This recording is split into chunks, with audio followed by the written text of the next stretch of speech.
call this meeting to order November 10th. It is 1:42 p.m. Clerk, will you please take the roll? Yes. Desmond? Here. Frost? Here. Guerra? Harris? Here. Rodriguez? Here. Kennedy? Miller? Here. Natoli? Here. Sandu? Chenier? Cerna? Speece? Present. Terry? Valenzuela? Here. Vang? And Singh Allen. Here. And you have a quorum. Very good. Next up is the Pledge of Allegiance. And would Director Miller please do the honors? Yes, please join me. I pledge allegiance to the flag of the United of the States United of States of America America and to the and to the republic republic for which it stands, one nation, under God, under God, indivisible, with liberty and justice for all. All right. Thank you for that. And Jarrell, would you please read the announcements and instructions for public comment and how to view the meeting? Yes. In compliance with directives of the County, State, and Centers for Disease Control and Prevention, the meeting is open to public attendance pursuant to health and safety guidelines. The practice of social distancing and wearing of face coverings is recommended for the health and safety of all persons participating in person during the meeting, although it is not required. Seating is limited and available on a first-come, first-served basis. To make a public comment, please complete a speaker slip, request forms, and hand it to the clerk. They're right up here along with pens, and the chairperson will call your name when it's your turn to make a comment. To make a telephonic comment at today's meeting, dial 916-875-2500 and follow the prompts to be placed in queue for a specific agenda item or off-agenda matter. When the chair opens public comment for a specific agenda item or off-agenda matter, callers will be transferred from the queue and into the meeting to make their comment. You may also send a written comment to boardclerk@saccounty.gov, and your comment will be routed to the board and filed in the record. This meeting of the Sacramento Transportation Authority is cablecast live on Metro Cable 14, the local government affairs channel on the Comcast Consolidated Communications, and AT&T UVerse cable systems. This meeting is closed captioned and live streamed at metro14live.saccounty.gov. Today's meeting will replay Sunday, November 13th at 2 p.m. on Channel 14. And that concludes my announcements. Thank you. I'd like to ask you again to see if there are any comments from the public regarding matters not on the agenda. I do not have any speaker slips here in chambers, and I do not have anyone in queue for item number 1. All right, very good. We're on item number 2 then, the Executive Director's Report. I'd like to call on our Executive Director, Mr. Busey, to present. Thank you, Chair. So here's the Executive Director's Report for November 10th. In-person meetings. The SDA Governing Board has been meeting either virtually or in a hybrid format for the last year due to COVID-19. In October, the governor announced that the COVID-19 state of emergency will end in February 23. So in March of 23, we anticipate that in-person meetings will begin again. Partnering and leveraging advocacy update. Sacramento Regional Transit and STA formally requested that SACOG pursue a strategic partnership grant for a comprehensive multimodal corridor plan along the Gold Line, American River Parkway, and US 50 corridor. Without this plan, the region cannot submit a Senate Bill 1 Solutions for Congested Corridors grant. This grant program is one of the largest SB1 competitive grant programs with $250 million annually. At SACOG's Transportation Committee and board meetings in November, this concept was identified as one of 2 potential planning concepts under consideration by SACOG, and SACOG staff has also indicated they do plan to move forward with this concept. Extension of a standby bond purchase agreement. On November 1st, SCA staff completed a 5-year extension of the standby bond purchase agreement for the 2009 series bonds, 2009C series bonds with U.S. Bank. Staff reviewed relative competitive bids with PFM Financial Advisors, STA's consulting financial advisor, and STA was able to negotiate a competitive commitment rate of 0.34%.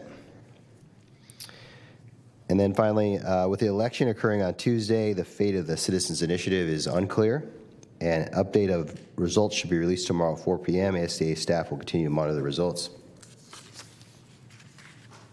And that concludes my executive director's report. All right, thank you, Mr. Busey. Are there any questions or comments from the board? I don't see any hand raises in the Zoom, and I don't see anyone queued up in chambers to speak to item number 2. All right, are there any comments from the public? I do not have any speaker slips in chambers, and I do not see anyone in queue to speak on item number 2. All right, then we will move on to our next items here, our consent items. Are there any members who want to remove an item from the consent calendar? I do not see any hand raises in the Zoom, and I don't have anyone in chambers queued up to speak. Are there any questions, comments from the board? I move approval of the consent calendar. Second. Thank you. And I do not Will see you please any. take the roll? Yes, I do not see, just for the record, I wanted to say I didn't see any additional hand raises, and there are no public comments for items 3 through 8 in queue or any speaker slips in chambers. On to Thank the roll you. call vote, no problem. Desmond? Frost? Aye. Guetta? Harris? Aye. Rodriguez? Aye. Kennedy? Miller? Miller? Aye. Oh, Natoli? Aye. Sandu? Chenier? Cerna? Spees? Aye. Terry? Valenzuela? Yes. Vang? And Singh Allen. Yes. And that Director Pulapati has joined us. oh, I see that here.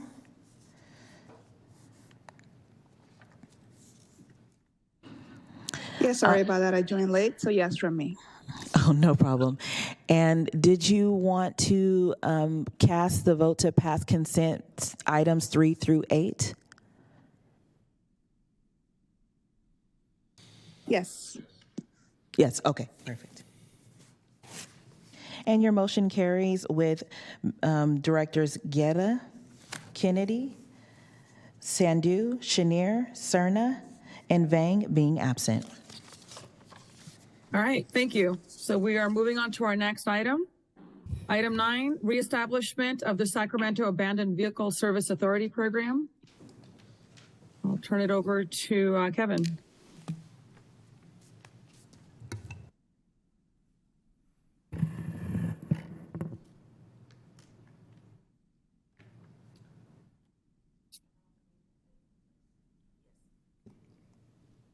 Can you put up the PowerPoint for item number 9, please?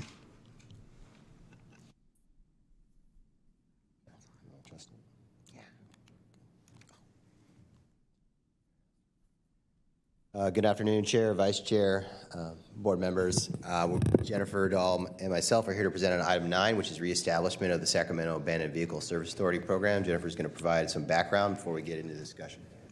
Good afternoon, board chair and members. My name is Jennifer Dahl. I'm Special Programs Manager with FCA, and part of my duties is overseeing SASFA.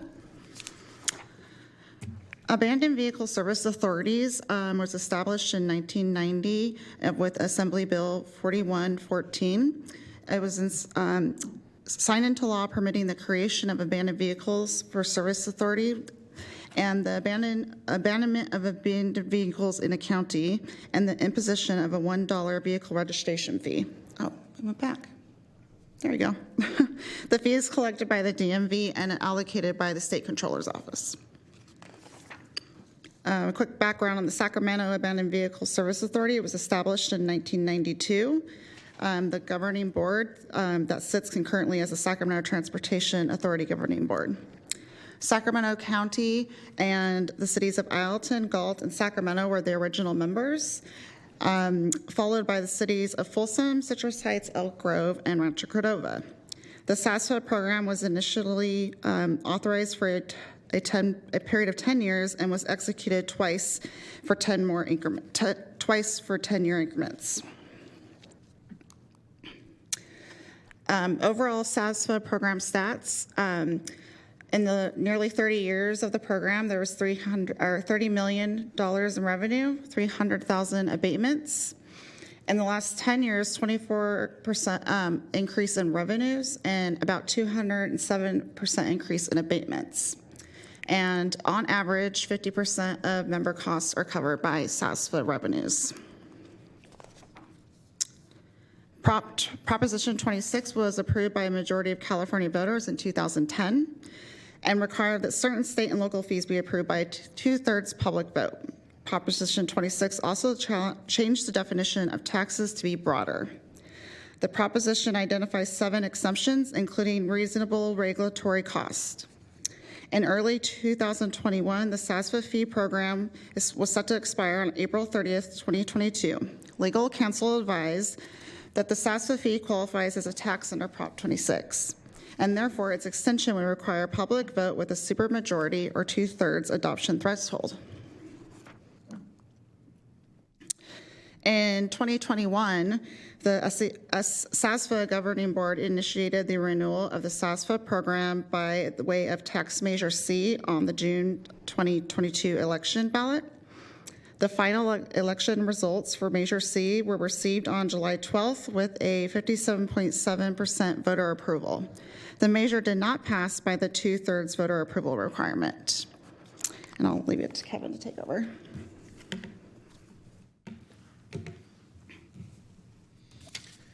Okay, with Measure C not passing in 2022, we started to look at why doesn't SASFA, the SASFA fee, qualify for a Prop 26 exemption?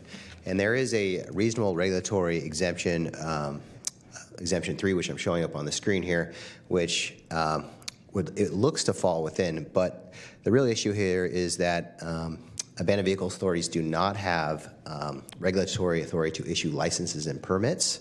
And if we had that authority, we would much more soundly fall within that exception. So our solution is to change the vehicle code to confer that regulatory authority to the abandoned vehicle service authorities through new state legislation. There's three main benefits of that. The $1 fee would qualify, we believe, as a Prop 26 exemption. Second, it would be no longer subject to the public vote with a supermajority, 2/3 adoption threshold, and then we would simply just need to do our current process, which is a 2/3 vote of the Board of Supervisors and approval of the city councils having a majority of the incorporated population. If I could, Madam Chair, before you leave that slide, Kevin or Jennifer, maybe it's for Bill as well. So what licensing or permitting authority would be conferred to SAFSA via the legislation?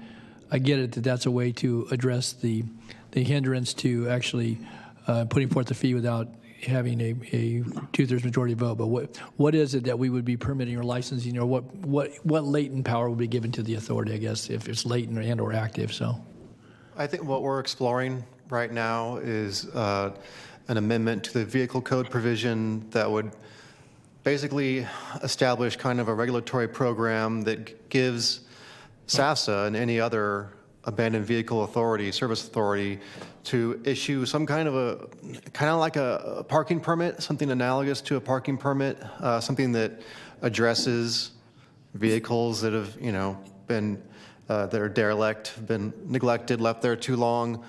So it's something in that vein. The idea being that we probably wouldn't authorize it so much. It would be, the exception would be to grant the license or permit for someone to keep their car out and in a condition. That's why I said something latent or some more right. It's kind obscure. of the idea is that it would be a permitting program where permits wouldn't be issued probably that often, if ever.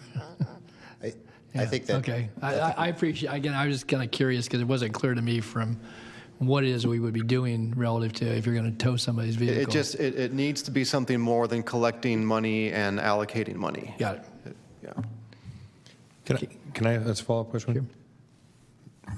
Madam Chair, do you mind if I ask a follow-up question to council? So, in other words, Bill, just to follow this through, say someone has a vehicle that there's no other authority perhaps to store that vehicle if it's parked on a public right-of-way, someone could apply conceivably for this permit which would give them the license to be able to keep it there, and it wouldn't be designated as an abandoned vehicle subject to storage under this authority, correct? Is that kind of the idea? That's the idea. Okay. Yeah, we haven't even gotten that far into refining. sure.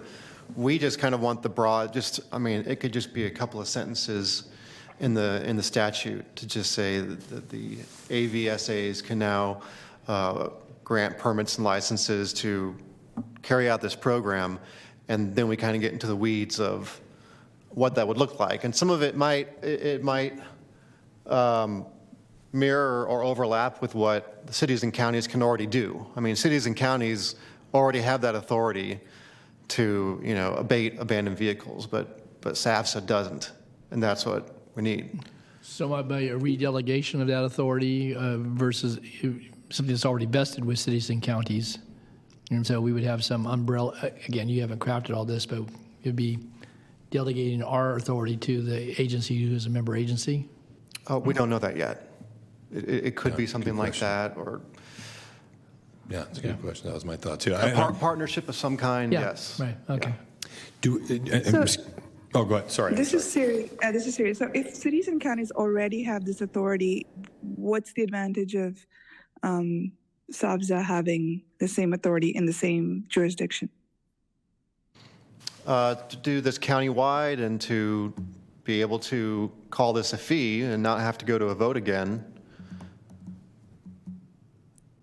Well, we have the authority, just further, we have the authority, but the money has stopped flowing that we received for the $1 per registration that then was divided to the various entities, Siri, that allowed, to defer costs of at least some of the program to do just what you just said. The authority's there, but the cities and counties have to find another way to pay for it if we're going to Cities and counties, they may have other options, Yeah, sure, right. to do something like this and try to create a revenue stream, and they wouldn't go through the AVSA statutes to do it, but. Yeah, I was just explaining to her, though, right now, we have the authority, it's just the money that flowed to us up until a year ago no longer flows to us to help defer the costs of programs that we already administer through our code enforcement and or maybe through our police or sheriff department potentially, so. Right. And obviously, if a city or one of the cities within STAs within the county doesn't have that, we do something like this at this level, it would apply to all the municipalities in this county. Yes. So it'd be much more efficient from that perspective. Can I ask a follow-up question? I'm sorry, maybe it's for Kevin or Jennifer. Have you talked to any other AVSAs, any other counties to see if they're interested in this or they're exploring the same thing? It's really difficult to find out exactly who to talk to in the other counties. There is a list or a roster, so to speak, on the CHP website, but it doesn't have a lot of contact information. In fact, it has us listed, but it has an address from like 20-something years ago. So I am in the process of trying to track that down. Well, and possibly because those programs in other counties stopped running. I mean, So I know they there actually, were so they did update others. the actual counties. So that list seems to be correct if I base it off of who was going to be renewing and is not listed anymore. But the contact information itself is the difficult part. And because everyone is different on who to contact, is it code enforcement, is it sheriff's department, and so on. But that is one of our recommended actions to coordinate with them. Okay. Yeah. Well, I mean, I certainly see. You just look at some of the background under the staff report, how much the use has dramatically increased over the years. So obviously, several municipalities, including the county, rely on this. So it's extremely important. I mean, and I think there's a lot of benefit for STA or our SAFSA pursuing this. So it would be something to the benefit of all the municipalities instead of people, us striking out on our own. Were there? We can go to the next slide if there's no other questions. Okay. Let's go. Okay, so the recommended action is to authorize staff to pursue state legislation to provide service authorities with that regulatory authority we were just talking about regarding abandoned vehicles. And then additionally would authorize staff to coordinate with this state legislation with the SAFSA member agencies, other service authorities, and state and local regional organizations that may have an interest in abandoned vehicles. And with that, that's the end of the presentation. If there's any additional questions, we'd be happy to answer them. So Kevin, I have a question. How do you envision pursuing state legislation? Do you imagine a subcommittee as vice chair, co-chair, and chair, or what? How do you proceed to move forward? Yeah, at this point, I think I'm comfortable. Me and Jen will run with getting this going and up and operational, and then we'll continue to update through either the executive director's report or through my briefings with the chair and vice chair, so they're aware of where things are going. And if at some point we feel that a subcommittee is needed, we could do that.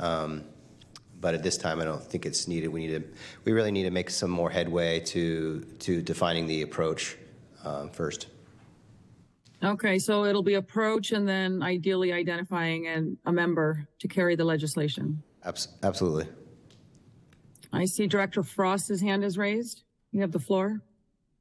Thank you, Chair. I just wanted to make sure I understood. So, Kevin, will you be then reaching out to those other jurisdictions and agencies to see if they're interested and then reporting back to the board on how you see this coming together to take it to the state? Yeah, so there's kind of two parallel efforts. There's the actual change to the state legislation, and then there's an ordinance that ultimately STA will have to adopt that talks about how everything will work, what the exact permitting or licensing authority we're going to be enshrining in an STA ordinance. And so for that separate effort related to the STA ordinance, we've already reached out to a couple agencies. The City of Elk Grove has kind of said that they're interested in working on how that might work. But we definitely want a kind of a streamlined approach. We don't want to create another layer at the SASPA level. We want things to be fairly streamlined in the implementation. Thank you. Director Harris? Yeah, thank you, Chair Singh Allen. I would like to move staff recommendation. I think this is a reasonable way to proceed. I'll second. Okay, before we get roll call, are there any other questions from directors? If not, are there questions from the public? I do not see any hand raises in the Zoom for the members, and I don't have anyone here in chambers. And for public comment, I do not see anyone in queue for item number 9, and I do not have any speaker slips in chambers. All right, very good. We do have a motion and a second. Okay, Desmond? Aye. Frost? Aye. Guetta? Harris? Aye. Rodriguez? Aye. Kennedy? Miller? Aye. Natoli? Aye. Sandhu? Chenier? Cerna? Speece? Aye. I'm sorry, Pulapati? I'm going to abstain because I'm not clear on a few of these. Okay, Valenzuela? Yes. And Vang? Singh Allen? Yes. And your motion carries with Pulapati abstaining and members Guetta, Kennedy, Sandhu, Chenier, Cerna, and and Vang being absent. All right, very good. We're on to our next item, item number 10, approve a strategy for the Smart Growth Incentive Program.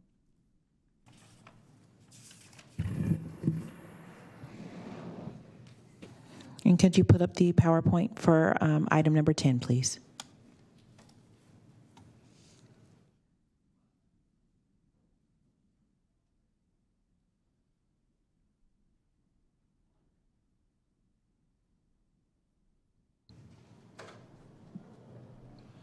Mitchell Cable, can you please put the PowerPoint up for item number 10?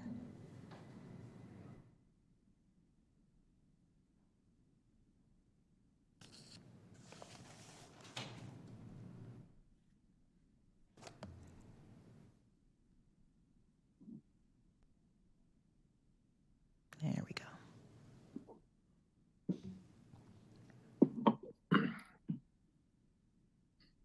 Okay, we'll go ahead and start here. So this is item 10. So good afternoon, Chair, Vice Chair. board members. This is item 10, approve a strategy for a smart growth incentive program. I'll be presenting this item along with Greg Chu, who's a senior planner at SACOG, and he manages the community design program, among other things. So a little bit of background. Measure A has a impact fee program, and part of that impact fee program, 15% of those funds go to the Smart Growth Incentive Program. It is anticipated approximately $27 million will be generated for this program over the life of it. And then the STA ordinance, or the Measure A ordinance, the Smart Growth Incentive Program is supposed to be a competitive program. It's funding for projects that meet smart growth objectives, such as support development, redevelopment, planning and projects, promote pedestrian, bicycle, and transit travel, and reduces reliance on personal automobiles. And Greg Chu is going to come up and he's going to talk about how well this aligns with their community design program in this next slide.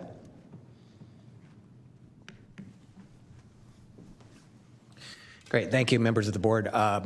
So the community design program started in the early 2000s. It was a response to the SACOG blueprint planning process. As a result of that effort, with all the region deciding to participate in the blueprint, they were looking for ways to get projects built that promoted the blueprint principles, which include infill, reducing vehicle miles traveled and congestion, and making more walkable communities, and most importantly at all, creating placemaking. So they were looking for grants for projects that would do that.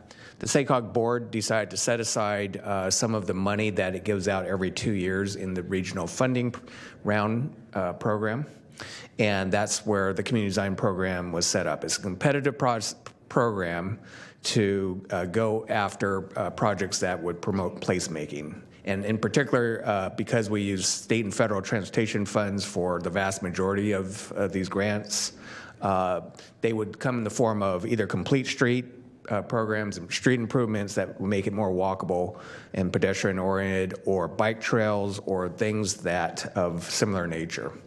So the program's been in place since 2006, and we're now in our 10th cycle of funding. And we do have competitive projects, which are where the jurisdictions in 4 counties, including Sacramento County, but also Yolo County, Yuba, and Sutter counties, apply for grants competitively, and if awarded, then they would get either state or federal transportation funds to do this placemaking, mostly complete street program. There's a small amount of projects that receive non-competitive funds, which are for smaller jurisdictions that don't have competitive projects. Next slide, please. Oh. Okay. So we've funded about 150 projects over the last 17 or 18 years. A lot of them are, like I said, we've got projects in all jurisdictions in the Sacramento County, bike trails, street improvements, things that promote placemaking throughout all of our jurisdictions. Sacramento County has the Freedom Park Drive area, plus Fair Oaks Boulevard, Folsom Boulevard, and a bunch of others. There's projects throughout this. What we look for is, in the competitive process, is whether or not the local jurisdictions are able to provide a local match. It's a requirement of state and federal funds. They need a minimum of 11.5%. If they have more, that makes them even more competitive. And with that, I'll bring it back to Mr. Busey. All right, wonderful. Thanks, Greg. In 2021, we actually did a pilot where we did this, and we provided $5.5 million in Smart Growth Incentive Program funds. And for a much larger community design program at the time, it was a $33 million, over $33 million program. So at that time, we were able to leverage that $5.5 million and get an additional $33.5 million for the Sacramento area, which is maybe 5-to-1 return on our investment. Perfect win-win scenario for both STA and SACOG. And so what we're really proposing is to continue that. There we go. We want to continue that. So we're going to leverage about $1.7 million in Measure A Smart Growth Incentive Program funds. as the local match for the SACOG's community design program at $13 million. There's several benefits to this. We can leverage federal and state funding at a $6 for every $1 of Measure A, Smart Growth Incentive Funds. It creates a streamlined competitive process for all the agencies. So instead of having to compete for a separate SDA process and both a SACOG process, it can be one streamlined process.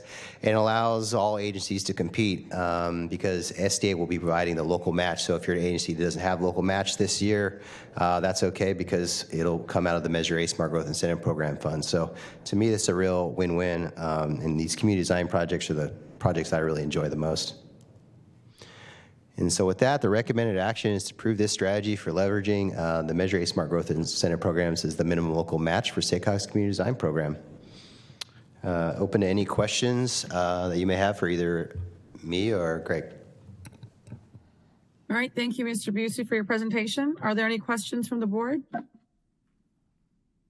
I do not see any hand raises in the Zoom, and I do not have anyone queued up to speak in chambers. All right, and no one's queued up in chambers, so I look for a motion and a second. I'll move approval. Desmond? Miller, second. Thank you.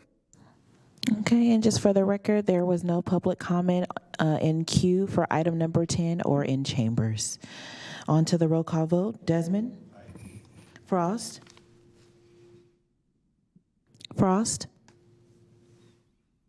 Sorry, Guetta? Harris? Aye. Rodriguez? Aye. Kennedy? Miller? Aye. Natoli? Aye.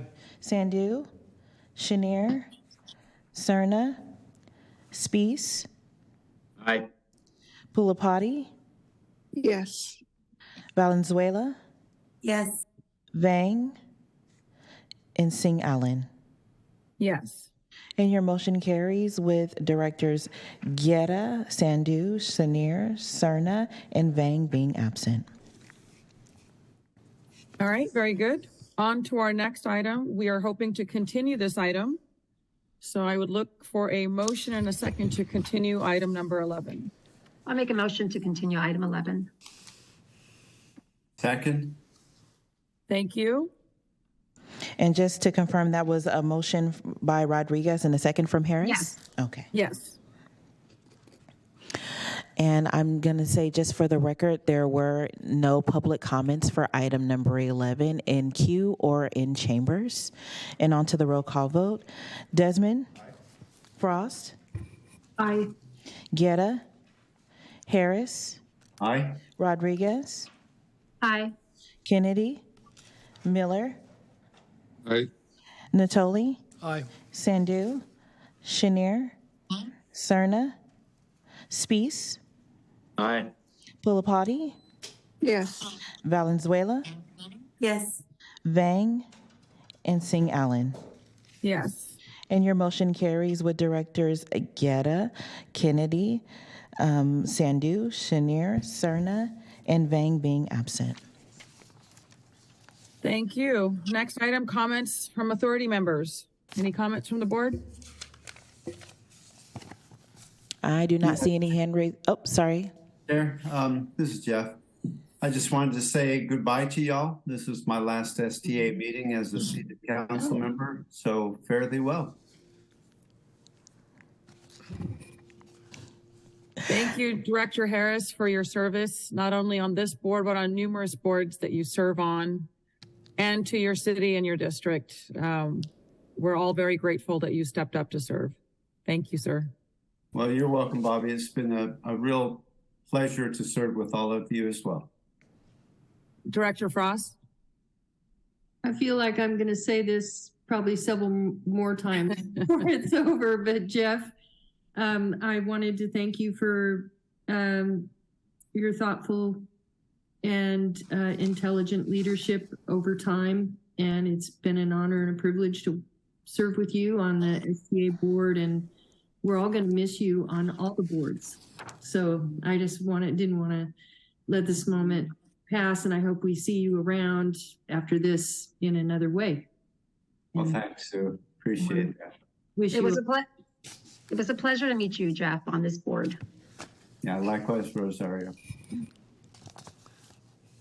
All right. Seeing no other hands raised, anybody from the podium there? Chair, can I say something real quick? Please. So we do plan to do something in December regarding some of our SDA board members that are leaving. So maybe Director Harris can come and be a guest at least to accept maybe a certificate. We have several of our board members that are leaving. So I just wanted to make sure everybody that was on everyone's radar. We do plan to do something in the December meeting. Thank you. Thank you, Kevin. Got to come back, Jeff. No escaping. Well, that's a definite maybe. A definite maybe. Well, thank you, everyone, for your participation today. With seeing no other hands raised or comments, we will go ahead and adjourn this meeting. Have a great rest of the day. Thank you. Take care. Bobby. Thanks. Thank you. Bye, everybody.